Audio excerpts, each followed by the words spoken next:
Hey guys, and welcome back to this channel. In this video I'll be showing you guys how you can apply auto velocity to your videos in CapCut PC.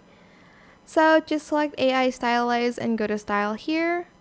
Then you are going to go to the video effects section and you're going to select the auto velocity section here, and you're just going to wait for it to process and be applied to your video.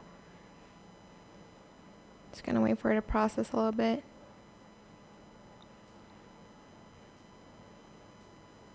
It does take a few minutes, so please be patient. It also takes longer according to the duration of your video. You can also change the speed as well later, but you do have to process it again, so keep that in mind if you want to change the speed of the auto velocity, but I'm just going to keep it like that.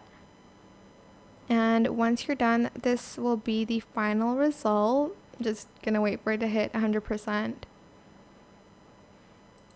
And that is it. I hope this tutorial was helpful for you guys. Don't forget to like, comment, share, also subscribe to this channel if you haven't done that already.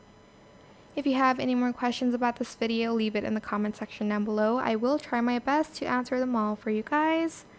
And if you found this video helpful, please click the thanks button above the description box down below. Thank you so much for watching. Bye!